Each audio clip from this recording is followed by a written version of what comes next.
Astaghfirullah. Assalamualaikum warahmatullahi wabarakatuh. Alhamdulillah wassalatu wassalamu ala Rasulillah wa ala alihi wa sahbihi wa mawalah wa la hawla wa la quwata illa billahi wa ba'du. Qala Allah azza wa jalla ya ayyuhalladzina amanu taqullaha haqqa tuqatih wa la tamutunna illa wa antum muslimun. Fa inna asdaqal hadithi kitabullah wa khairal huda huda Muhammadin sallallahu alaihi wasallam wa syarral umuri muhdatsatuha wa kullu muhdatsatin bid'ah wa kullu bid'atin dhalalah wa kullu dhalalatin finnar. Ajaranillah wa iyyakum minal bid'ah wad dhalalati wan nar. Alhamdulillah, di malam hari ini kembali kita bisa duduk di Masjid Pontrenis ini dan kita masih melanjutkan kajian yang lalu tentang alam para malaikat. Kemarin kita sudah disinggung dalam muqaddimah bicara tentang alam malaikat. Malaikat adalah makhluk dari makhluk Allah Subhanahu wa ta'ala.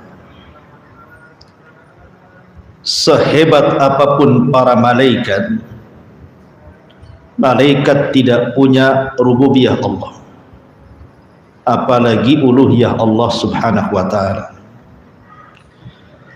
Mereka sama dengan kita. Padahal kalau kita melihat kekuatan para malaikat itu luar biasa. Jibril alaihi salatu wassalam ketika menghancurkan negeri Sodom itu, bukan satu kota yang dihancurkan, 7 kota. Yang cukup dengan satu sayapnya ditancapkan ke 7 kota itu, langsung diangkat ke langit. Kemudian sampai di langit, ditumpahkan lagi ke bumi. Itu satu malaikat. Belum lagi kalau kita menceritakan tentang malaikat yang memikul arsy Allah Subhanahu wa ta'ala.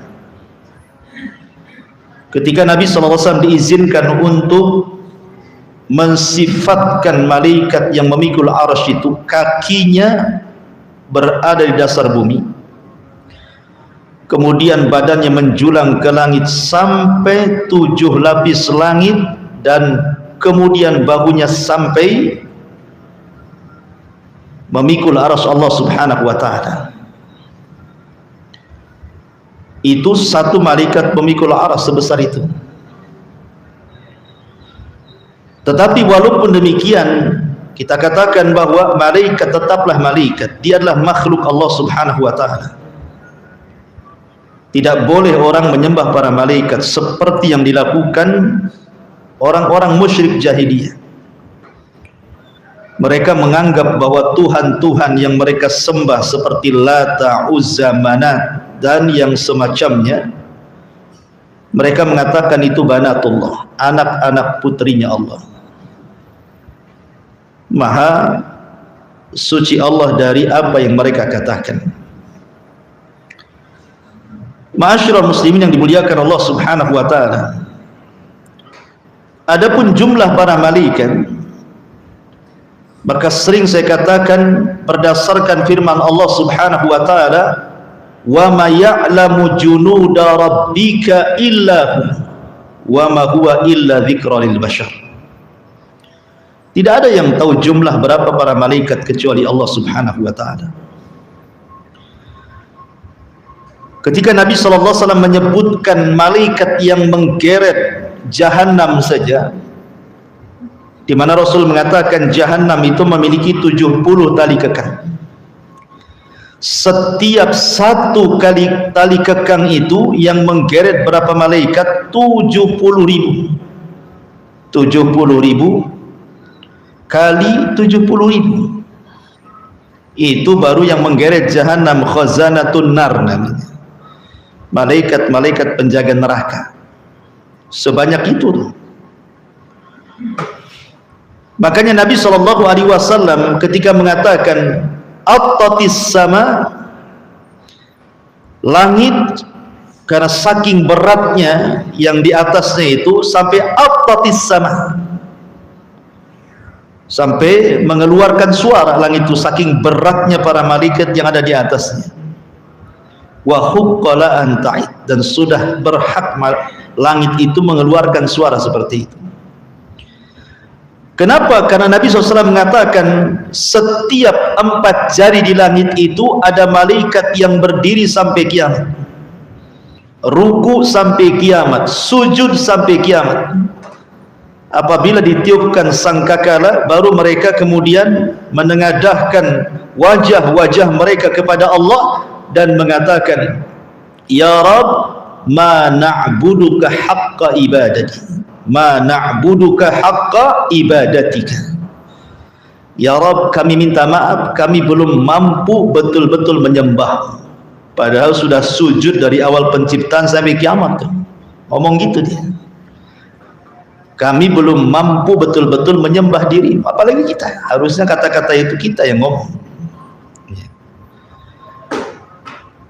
Belum lagi Nabi SAW pernah melihat Baitul Ma'mur. Satu hari di Baitul Ma'mur, malaikat yang masuk tawaf itu sebanyak 70.000. Kemudian tawaf beribadah, keluar tanpa kembali. Besoknya malaikat datang dengan jumlah yang sama, tapi malaikat yang lainnya. Dan seperti itu setiap hari pergantian malaikat sebanyak 70.000 para malaikat yang tawaf di Baitul Ma'mur. Dan malaikat tidak ada yang berdosa. Kalau antum lihat ke langit, dari langit pertama, kedua, ketiga, keempat, kelima, keenam, ketujuh sampai ke Arasy, itu dipenuhi dengan para malaikat. Dan tidak ada maksiat di langit itu. Maksiat di langit itu cuma 1 kali. Ketika iblis tak mau sujud kepada Adam, itu saja. Selepas itu tidak ada maksiat di langit. Karena para malaikat itu wa yaf'aluna ma yu'marun, mereka melakukan apapun yang diperintahkan Allah Subhanahu wa taala. Dan mereka adalah para tentara Allah. Dari sini menunjukkan keagungan Allah. Sementara jumlah malaikat itu tidak seberapa dibandingkan jumlah para malaikat. Makanya ada istilah, sekalipun manusia dan jin ini kufur kepada Allah Subhanahu wa taala, tidak akan mengurangi kekuasaannya. Sekalipun jin dan manusia beriman, tidak pun menambah kekuasaan Allah. Karena Allah penuh dengan tentaranya para malaikat yang tidak pernah bermaksiat kepadanya. Ma'asyiral muslimin yang dimuliakan Allah Azza wa Jalla, Al-Quran ada menyebutkan beberapa nama, dan juga hadis Nabi SAW seperti Jibril, Mikail, Israfil, Malakul Maut, kemudian Ridwan, Zabaniyah, Hamalatul Arash, malaikat hafadha yang menjaga kita, malaikat kiram al-katibin yang mencatat kita, dan begitu seterusnya. Adapun kalau kita bicara tentang sifat-sifat para malaikat secara singkat, malaikat adalah makhluk yang tidak makan. Mereka tidak minum, tidak kencing, tidak buang hajat, dan mereka tidak mengeluarkan kotoran dari badannya. Jumlah mereka tadi saya katakan tidak terbilang, yang tahu hanya Allah Subhanahu wa taala, dan mereka bisa tasyakkul, beralih rupa. Di antara mereka ada yang ditugaskan oleh Allah untuk memikul arsy. Di antara mereka ada yang ditugaskan oleh Allah Subhanahu wa taala sebagai penjaga Jahannam, dan jumlahnya 19 berdasarkan nas Al-Quran 19 malaikat. Dan mereka memiliki kekuatan yang luar biasa, walaupun 19 tapi kekuatannya melebihi malaikat-malaikat yang banyak. Di antara mereka adalah para penjaga surga. Di antara mereka sahibul wahyi yang khusus menurunkan wahyu seperti Jibril. Kemudian di sana ada Raqib dan Atid yang mencatat kiri kanan kita. Kemudian di sana ada malaikat hafadzah. Hafadzah ini malaikat yang menjaga kita. Apakah kita mukmin atau kafir tetap dijaga oleh Allah Subhanahu wa taala dengan dikirimnya para malaikat, dan ini bentuk rahmat Allah itu luas. Yang sering saya contohkan, kalau antum tidur di teras, tidak ada satu semut pun yang masuk ke telinga antum, padahal antum sudah nyemprot semut dengan baygon. Harusnya teman-temannya dendam kan gitu. Kalau mereka mau, dia bawa gengnya tuh orang itu yang sudah nyemprot saya, masuk aja ke telinga rame-rame. Tak ada juga ya. Kenapa? Karena Allah menjaga kita dengan hafadzah, dengan para malaikat yang menjaga. Di antara mereka ada malakul maut. Dan malakul maut bukan satu orang tapi rombongan, karena orang yang mati itu bukan satu orang satu hari. Di antara mereka ada yang meniupkan roh, karena setiap hari janin itu setiap 4 bulan ditiupkan roh. Di antara mereka ada yang khusus mencatat kebaikan di siang dan malam, berjumpanya hanya di waktu subuh dan waktu asar saja. Di antara mereka ada yang memang dihususkan untuk mewakilkan tumbuh-tumbuhan ditumbuhkan di bumi, seperti Mikail, membagi bagikan rizki kepada manusia di bumi. Kemudian di sana ada Israfil yang meniup sangkakala. Di sana ada malaikat yang Allah wakilkan untuk melakukan fitnah kubur, pertanyaan man rabbuka wa man nabiyuka wa madinuka, atau diistilahkan dengan munkar dan nakir. Dan banyak sekali para malaikat yang ditugaskan Allah Subhanahu wa taala. Masyarul muslimin yang dimuliakan Allah Subhanahu wa taala. Baik. Tetapi malam ini kita akan menyebutkan beberapa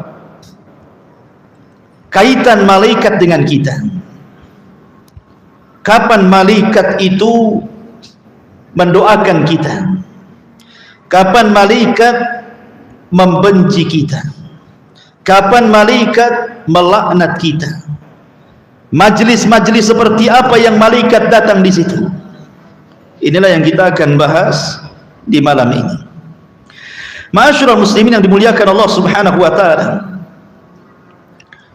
Malaikat ini adalah makhluk yang Allah Subhanahu wa taala fitrahkan kepada mereka cinta dengan kita kaum muslimin.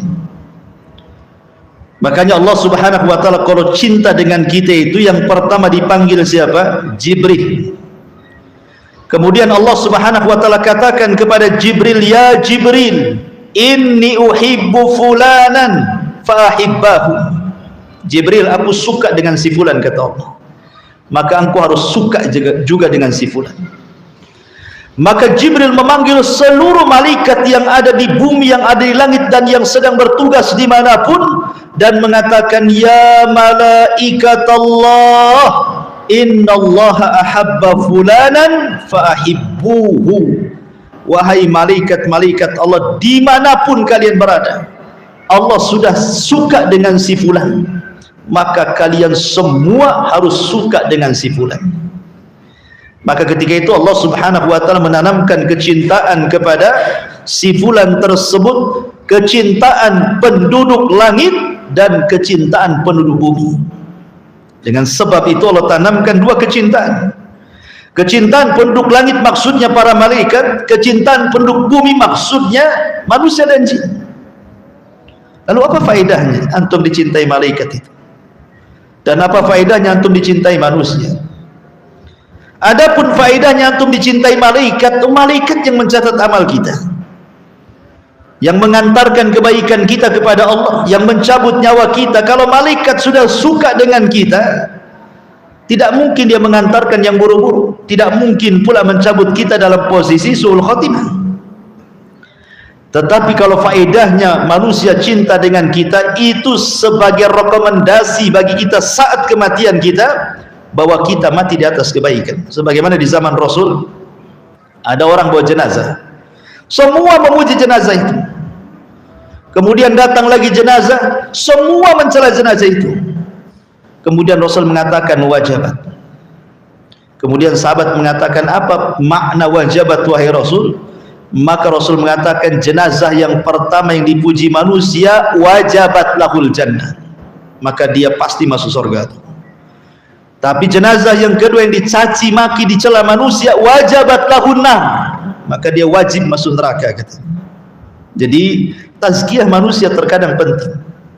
Makanya kalau jenazah disolatkan 40 orang yang tidak menyekutukan Allah, semua bertauhid, kecuali akan mendapatkan syafaat jenazah itu. Ma'asyiral muslimin yang dimuliakan Allah Subhanahu wa taala, kecintaan malaikat kepada orang-orang yang beriman itu sampai membantu dalam peperangan. Perang Badar, kalaulah bukan karena Allah, kemudian 5.000 malaikat dipimpin Jibril, sudah kalah tuh perang Badar itu.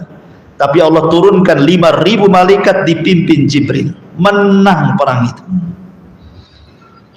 Kemudian juga saking senangnya malaikat kepada orang-orang yang beriman, mereka bersalawat. Sebagaimana Allah Subhanahu wa taala mengatakan dalam surah Al-Ahzab 43, huwallazi yusalli 'alaikum wa malaikatuhu liyukhrijakum minadh-dhulumati ilan nur wa kana bil mu'minina rahima. Dialah Allah yang telah bersalawat kepada kalian. Kalau salawatnya Allah, maksudnya Allah memberikan rahmat.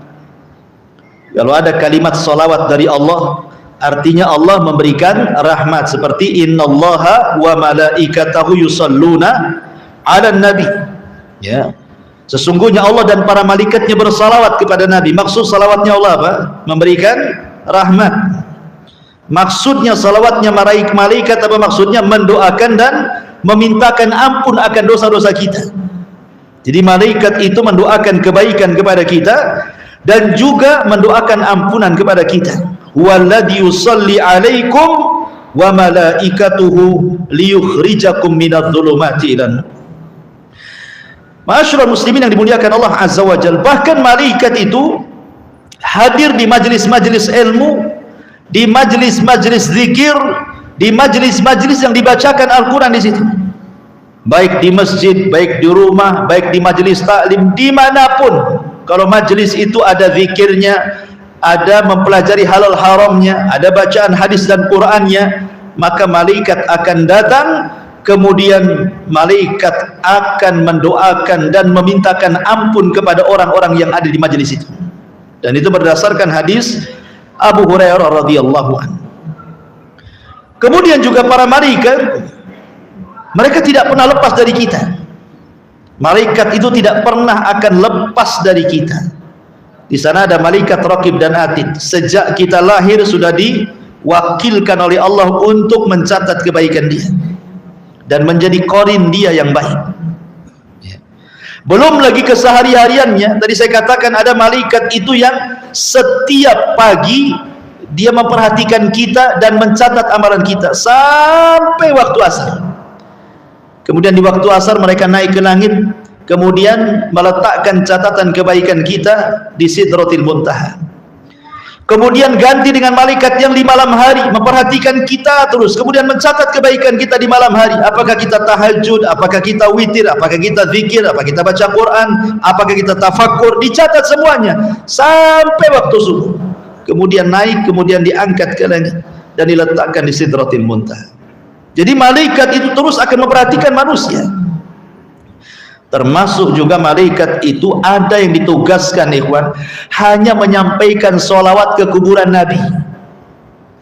Jadi kalau antum bersolawat Allahumma salli ala Sayyidina Muhammad, ini ada malaikat yang menyampaikan sholawat saya, langsung melesat ke kuburan Nabi. Kemudian disampaikan, ya Nabi Allah, si fulan bersolawat kepadamu, maka Rasul akan bersolawat 10 kali kepada kita. 1 kali bersalawat kepada Nabi, Rasul bersalawat berapa? 10 kali kepada kita. Ya. Jadi ada malaikat-malaikat yang mereka mengaminkan setiap doa orang-orang yang beriman saat berdoa. Makanya Nabi SAW mengatakan, da'watul mar'il muslim li akhihi bi dhahril ghaibi mustajabatun inda ra'sihi malakun kullama da'a li akhihi bi khairin qala al malakul muwakkal bihi amin walaka bimithli. Doa seseorang kepada saudaranya tanpa sepengetahuan dia, maka ketika dia berdoa ada malaikat di atas kepala kita. Setiap kita berdoa untuk saudara kita tanpa sepengetahuannya, malaikat yang di atas kepala mengatakan, dan kau akan mendapatkan hal yang sama dengan doamu kepada saudara. Jadi kalau seandainya antum berdoa kepada saya, ya Allah mudah-mudahan diberikan istri lagi lah Bu Merah itu, maka malaikat di atas kepala antum juga, gitu maksudnya, paham ya? Ya, jadi antum kalau mendoakan orang poligami, kata malaikat, antum juga, banyak-banyak berdoa seperti itu. Ma'asyiral muslimin yang dimuliakan Allah Subhanahu wa taala. Kemudian juga para malaikat itu memberikan tabsyir, kabar gembira, dan juga tahwib, penakut-nakuti saat manusia sedang sakaratul maut itu. Kalau dia ruhnya seorang mukmin, dikasih kabar gembira, alla takhafu wa la tahzanu wa abshiru bil jannati allati kuntum tu'adun. Jangan takut, jangan sedih, surga sudah menantimu. Tapi kalau dia ruhnya yang jahat, malaikat menakut-nakuti, ukhruji ya ayyuhan nafsul khabitha ila sakhati minallahi wa ghadabi. Keluar wahai ruh yang jelek kepada kemurkaan dan kemarahan Allah Subhanahu wa taala. Ma'asyiral muslimin yang dimuliakan Allah Azza wa Jalla. Lalu siapa orang-orang yang akan dilaknat para malaikat? Jadi malaikat itu ada yang ditugaskan Allah khusus untuk melaknat saja tugasnya. Ketemu orang dilaknatnya orang itu, ketemu orang dikutuknya orang itu. Jadi ada malaikat-malaikat tugasnya itu hanya mengutuk orang saja. Apa semua orang dikutuk? Ya tidak. Siapa orang-orang yang akan dikutuk, dilaknat para malaikat itu? Pertama, orang yang menyembunyikan ilmu, tahu kebenaran tapi disembunyikannya, tidak mau disampaikan. Dan itu berdasarkan surah Al-Baqarah 159. Innal ladzina yaktumuna ma anzalna minal bayyinati wal huda min ba'di ma bayyanahu lin-nasi fil kitab ulaika yal'anuhumullah wa yal'anuhumul la'inun. Orang-orang yang menyembunyikan apa yang kami turunkan dari keterangan-keterangan dan petunjuk setelah kami sampaikan dan jelaskan kepada manusia dari kitab tersebut, maka mereka orang-orang yang dilaknat Allah, dan mereka dilaknat orang-orang yang melaknat mereka, termasuk malaikat di dalamnya. Yang kedua, orang-orang yang melakukan bid'ah dalam agama. Nabi SAW bersabda, man ahdatha hadathan fa'alaihi la'natullah wal malaika wan nasi ajmain, rawahul Bukhari. Orang yang mengada-adakan sebuah perkara dalam agama yang tidak ada contohnya, alias bid'ah, maka Allah akan melaknat dia, malaikat akan melaknat dia, dan manusia semuanya akan melaknat dia. Kemudian yang nomor tiga, mati di atas kekufuran. Mungkin dia muslim dulunya kemudian murtad, naudzubillah. Maka orang-orang yang mati di atas kekufuran, maka Allah Subhanahu wa taala katakan dalam surah Al-Baqarah 161, innal ladzina kafaru wa matu wa hum kufar ulaika alaihim la'natullah wal malaikati wan nasi ajmain.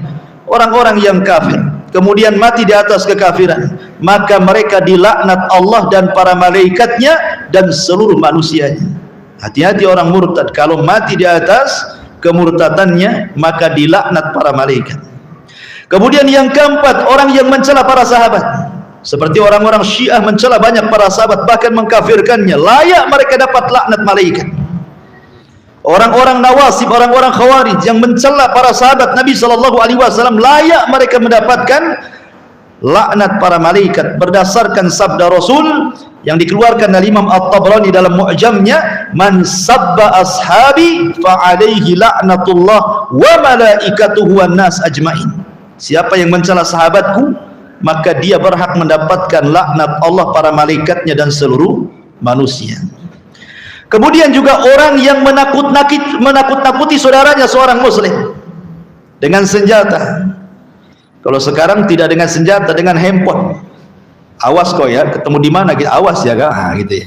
Dan ada orang nakut-nakuti dengan handphone, diteror. Ya.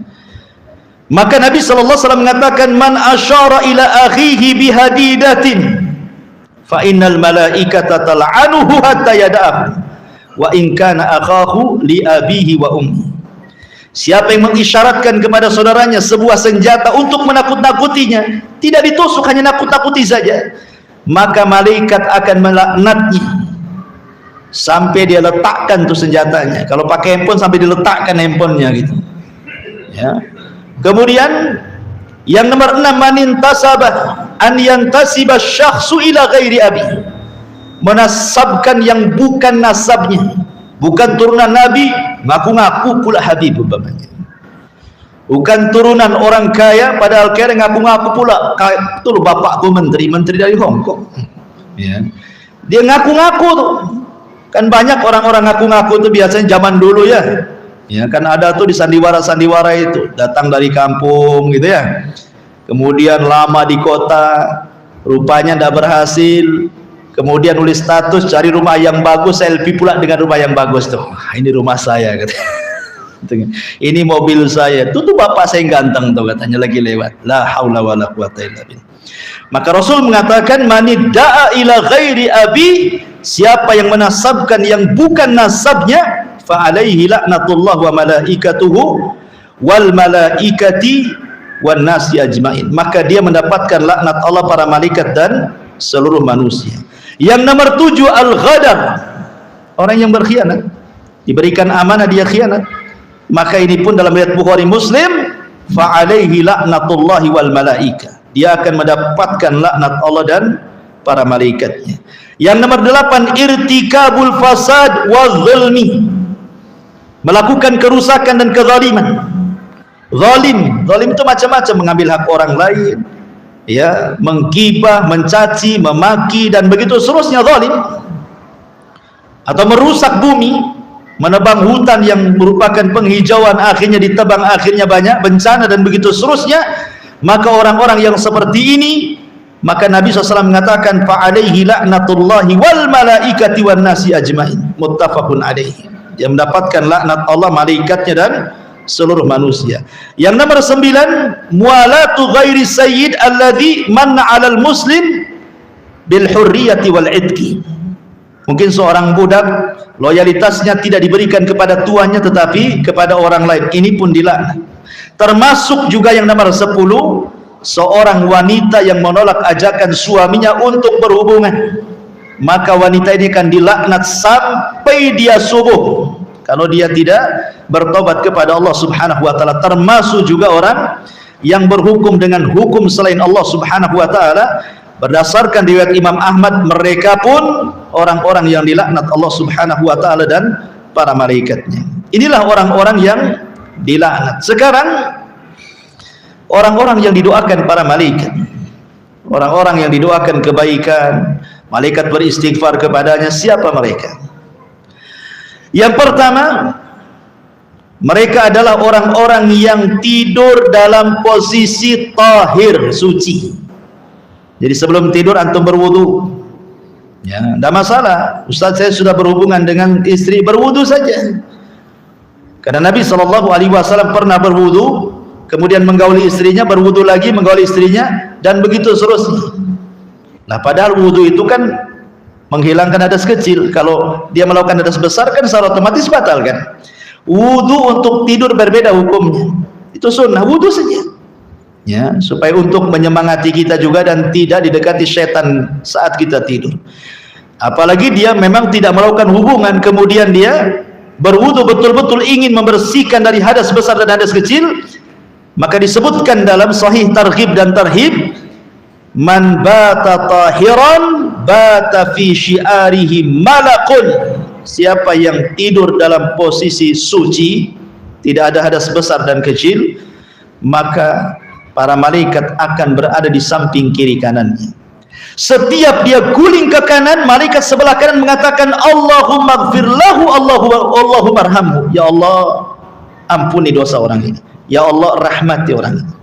Berguling lagi ke kiri, sebelah kirinya mengatakan yang sama. Ya Allah, ampuni orang ini, rahmati orang ini, sampai dia bangun. Dia bangun saja jadi ibadah, ikhwan. Tidur saja jadi ibadah. Tidur di atas ilmu itu jadi ibadah. Tapi tidur tanpa ilmu jadi dosa.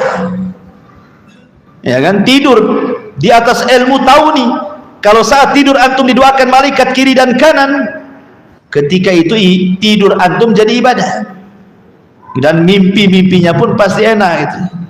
Tapi kalau seandainya tidur antum tidak demikian, bisa saja mimpinya aneh-aneh. Ya, ini yang pertama. Yang kedua, muntadirus sholat, orang-orang yang menunggu sholat. Nah, seperti kita ini sedang menunggu sholat nih.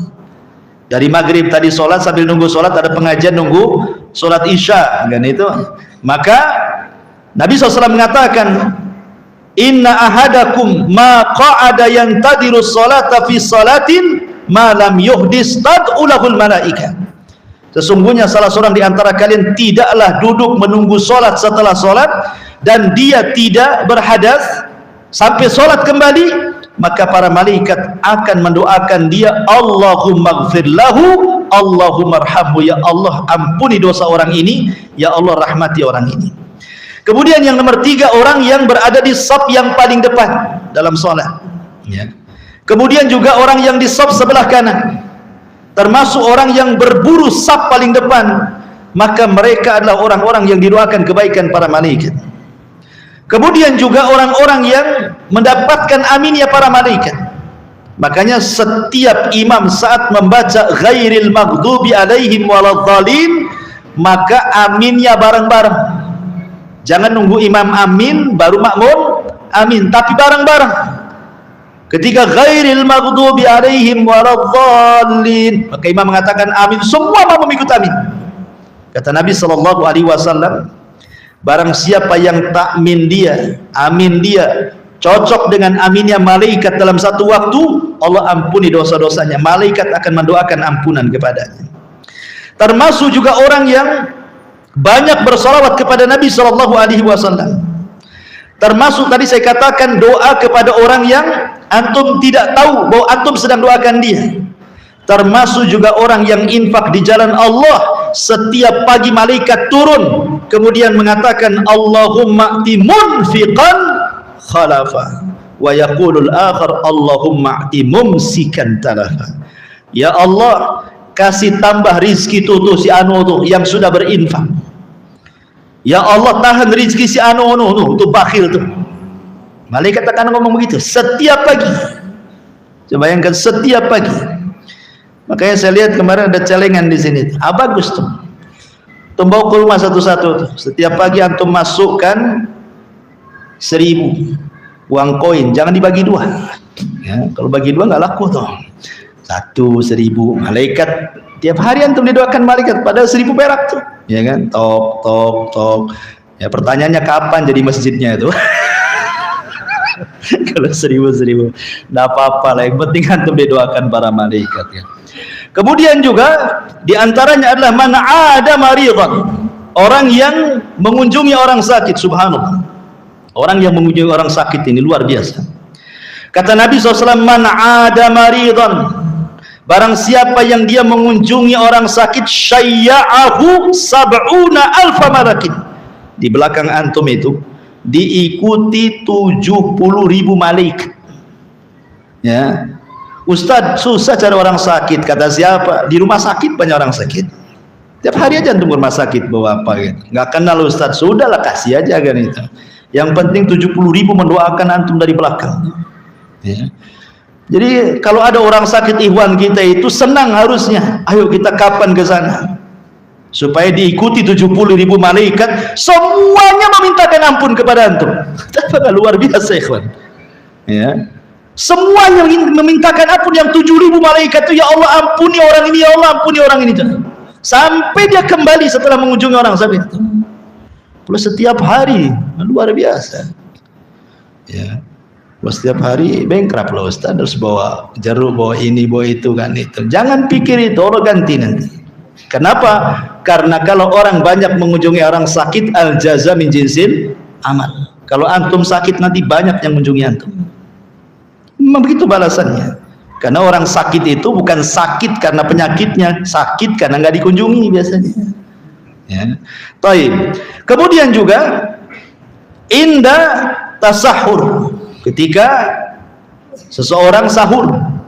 Ya, orang sahur itu pembeda antara puasa kita dengan puasa ahli kita. Makanya Allah dan para malaikatnya dan seluruh penduduk langit dan bumi, sampai kepada semut yang ada di lubang, sampai kepada ikan yang ada di lautan, itu semua mereka mendoakan orang-orang yang sahur, orang-orang yang mengajarkan kebaikan, orang-orang yang belajar talabul ilmi, semua dapat. Kan untung, ya. Ma'asyiral muslimin yang dimuliakan Allah Subhanahu wa taala, termasuk juga antum yang bermajlis taklim seperti ini. Kenapa orang yang bermajlis taklim itu, kata Nabi, kalau antum berdiri kemudian selesai pengajian, kata Rasul, qumu maghfuran lakum, dosa kalian sudah diampuni. Kenapa? Karena malaikat berjajar-jajar di atas kepala kita sampai ke langit saja, dan malaikat yang paling atas berjumpa dengan Allah. Kemudian Allah mengatakan, ngapain kau berbaris-baris sampai ke langit, kata Allah. Maka para malaikat di atas menghabarkan, hambamu ya Rabb, mereka sedang berhalaqah menyebut-nyebut namamu. Ya. Kemudian Allah mengatakan kepada mereka, apa yang dikehendaki hambaku di bawah itu? Mereka mengharap surga. Aku kabulkan permintaan mereka. Makanya tidak ada jalan pintas menuju surga kecuali thalabul ilmi. Man salaka tariqan yaltamisu fihi ilma sahhalallahu bihi tariqan ilal jannah. Siapa yang meniti sebuah jalan dan jalan itu menuju kepada ilmu syar'i, maka itulah jalan yang paling mudah menuju surga. Makanya dulu para ulama itu kalau menghadiri majlis taklim itu luar biasa. Antum tahu Abu Yusuf, muridnya Abu Hanifah, dihabarkan padanya anaknya meninggal. Dia bayar orang, karena dia kaya, dia bayar orang, tolong urus jenazah anak saya. Kemudian dikatakan, kenapa kau tidak urus, itu kan anakmu? Oh, tidak bisa, kalau saya mengurus jenazah anakku nanti aku luput pelajaran Abu Hanifah, katanya. Sampai dia mewakilkan orang untuk menguburkan jenazah anaknya, takut luput pelajaran Abu Hanifah. Antum mau telat ngaji sama saya, gak peduli amat, katanya. Ya. Gak datang pun gak peduli, kan nanti minggu depan ada lagi, katanya. Subhanallah, kan. Ma'asyiral muslimin yang dimuliakan Allah Azza wa Jalla. Inilah diantara orang-orang yang didoakan kebaikan oleh para malaikatnya. Ada amalan-amalan itu yang malaikat nyingkir dari kita, nggak mau dekat-dekat dengan kita. Ya. Seperti apa? Orang-orang yang durhaka kepada orang tua, orang-orang yang memutus silaturahim. Kata Nabi SAW dari hadis Abdullah ibn Ubay radhiyallahu anhuma, anna Nabi SAW qala, innal malaikata la tanzil ala qaumin fihim qati'ur rahim. Malaikat tidak akan turun kepada kaum yang di situ sedang memutus silaturahim, sedang durhaka dengan orang tuanya. Enggak akan ada malaikat, malaikat menjauh. Ya. Kemudian yang kedua, antum memelihara anjing tanpa ada unsur darurat. Ya, senang-senang saja, nampak lucu kayak kucing gitu kan. Boleh juga nih. Sampai anjing itu harganya bukan 100.000, ada yang juta-juta tuh, 100 juta pun ada. Ya, padahal lihat, Nabi SAW mengatakan bahwa malaikat-malaikat tidak akan masuk ke rumah yang di dalamnya ada anjing. Bahkan setiap hari dikurangi pahalanya 1 qirat. Antum tahu 1 qirat? Sebesar gunung Uhud itu 1 qirat. Setiap hari dikurangi pahala kita segitu tuh. Kalau antum memelihara anjing tanpa ada hajat dan kebutuhan. Ya. Kemudian juga di rumah antum ada gambar-gambar yang bernyawa, lukisan-lukisan gitu ya. Ada gambar-gambar yang bernyawa, entah gambar orang, gambar binatang, atau gambar apa yang bernyawa sifatnya. Maka Rasul mengatakan, la tadkhulul malaikatu baitan fihi kalbun wala suratun. Malaikat tidak akan masuk ke rumah yang ada anjing dan ada gambar yang bernyawanya. Kemudian yang keempat, tidak akan masuk kepada rumah yang ada al-jaras. Antum tahu jaras? Jaras seperti lonceng, itu namanya jaras ya. Ataupun wal musik, rumah yang dipenuhi dengan musik.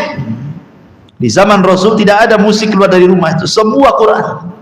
Di zaman sekarang tidak ada satu pun rumah kecuali Quran musik. Terbalik kan itu. Maka Nabi SAW mengatakan la tadkhulul malaikatu baitan fihi jarasun. Malaikat tidak akan masuk ke rumah yang ada jarosnya, loncengnya. Dalam riwayat kata para ulama, jaros itu maksudnya mazamiru syaitan, seruling-seruling syaitan, nyanyian, musik-musik ya. Karena namanya musik dengan Quran itu berlain arah tuh. Orang kalau cinta musik benci Quran, kalau orang cinta Quran benci musik. Tidak bisa 50-50 itu. 50-50 lah Ustaz, 50% Quran, 50% musik, hilang Qurannya ya.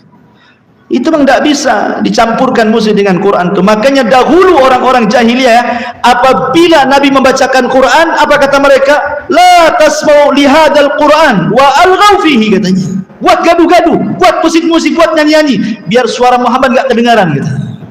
Itu orang jahiliyah seperti itu. Ya. Karena musik itu dari syaitan.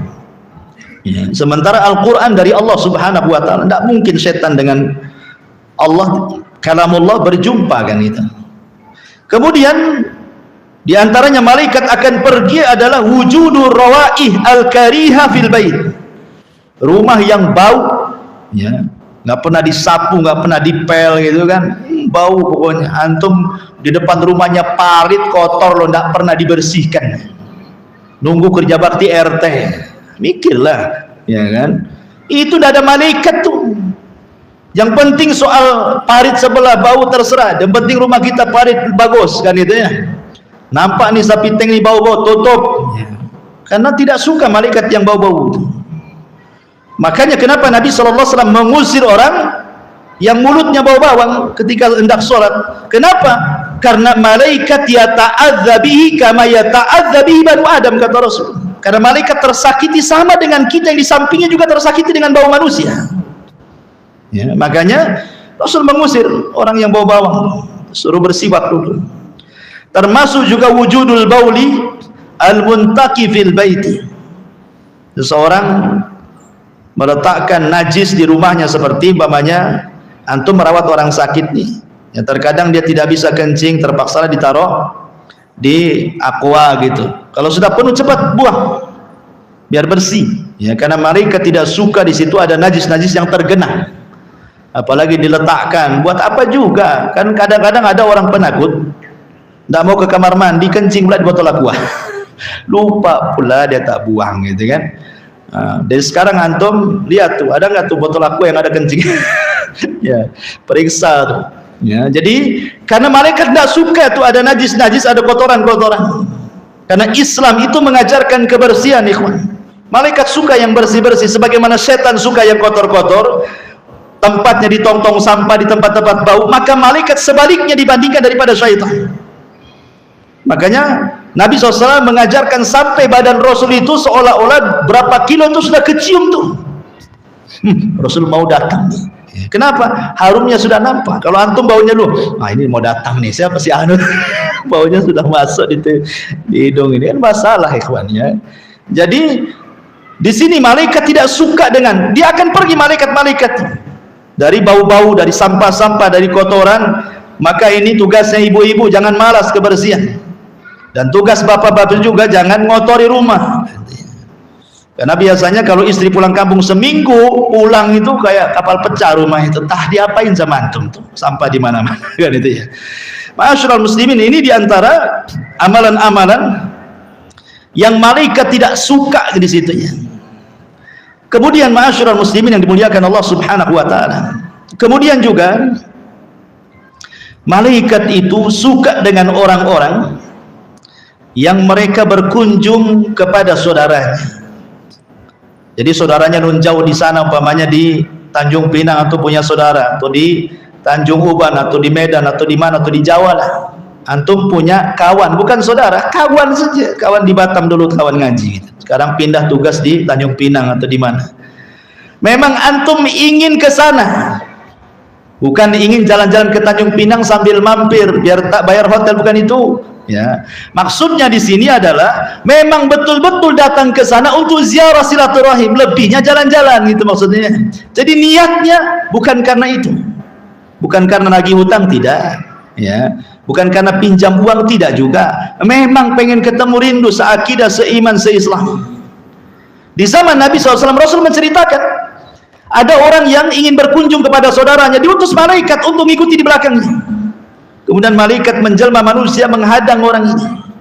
Kau mau kemana? Ya, saya mau berkunjung kepada saudara saya yang nun jauh di sana. Kemudian dia mengatakan, ada enggak tujuan dunia, mau pinjam uang, bayar uang, mau bisnis? Enggak, saya murni ingin menziarah dia lillah, karena Allah. Saya cinta dia karena Allah Subhanahu wa ta'ala. Maka malaikat ini mengaku, inni Rasulullah, sebenarnya saya malaikat menjelma manusia. Bi annallaha qad ahabbaka kama ahbabtahu fi. Ingat, Allah sudah cinta kepadamu sebagaimana engkau cinta kepada dia. Dan tadi saya katakan, kalau Allah sudah cinta kepada kita, siapa yang dipanggil? Jibril. Jibril, aku cinta dengan si Anu, kau cinta juga. Jibril memanggil semua malaikatnya, si Anu dicintai Allah, kalian harus cinta kepadanya. Luar biasa gitu. Ya, nggak harus jauh-jauh ke Pinang lah kan, itu di Batam kan kawan antum banyak. Antum kalau datang pinjam duit saja, ya, sekali-kali datang ikuti silaturahim, bawalah buah-buahan hadiah, ya kan, kemudian pulang lagi. Jangan pula mengharap kapan dia datang. Kemarin saya sudah datang, bawa ini bawa itu, awas kalau tak datang, itu namanya barter tuh, ya. Bukan seperti itu. Kita berkunjung lillah, bukan karena antum pancing dengan satu kresek salak supaya dapat 3 kresek mangga, bukan itu. Itu judi namanya. Kan itu ya, nggak boleh seperti itu. Sudah isya belum? Pas ya. Oke, alhamdulillah. Subhanallah bihamdika, asyhadu an la ilaha illa anta, astaghfiruka wa atubu ilaik. Wallahu ta'ala alam. Assalamualaikum warahmatullahi wabarakatuh.